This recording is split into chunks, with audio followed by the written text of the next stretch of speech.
কবিগুরুর গ্রন্থোৎসর্গ। বই ছাপিয়ে প্রিয়জনকে উপহার দেওয়া বা উৎসর্গ করা সব দেশে, সব কালে, সব লেখকের একটি প্রিয় আচার হয়ে আছে। সাধারণভাবে গ্রন্থের প্রথম পৃষ্ঠাটি হয় উৎসর্গপত্র।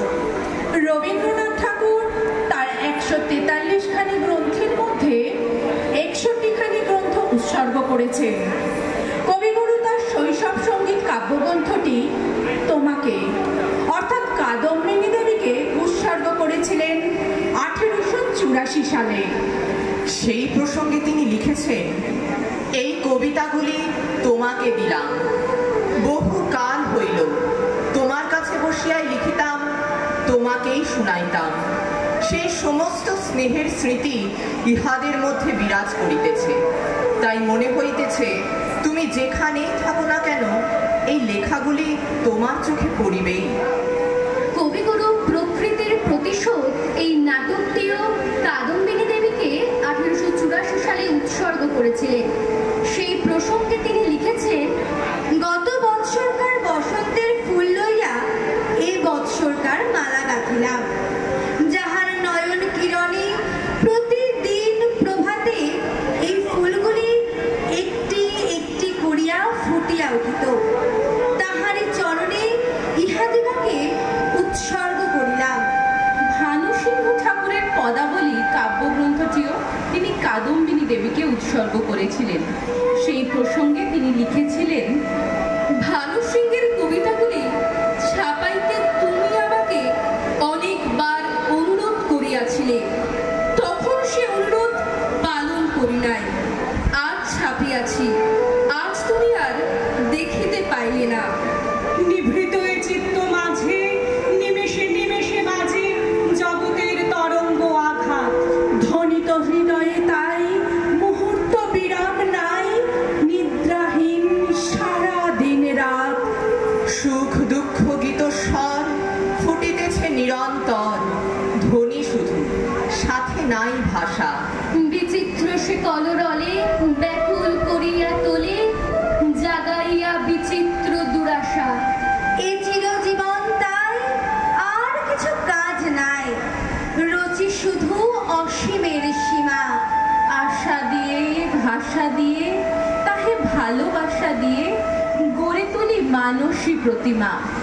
বাহিরে পাঠায় বিশ্ব কত গন্ধ গান দৃশ্য, সঙ্গী হারা সৌন্দর্যের বেশে। বিরহী সে ঘুরে ঘুরে ব্যথা ভরা কত সুরে কাঁদে হৃদয়ের দ্বারে এসে। সেই মোহমন্ত্র গানে কবির গভীর প্রাণে জেগে ওঠে বিরহী ভাবনা।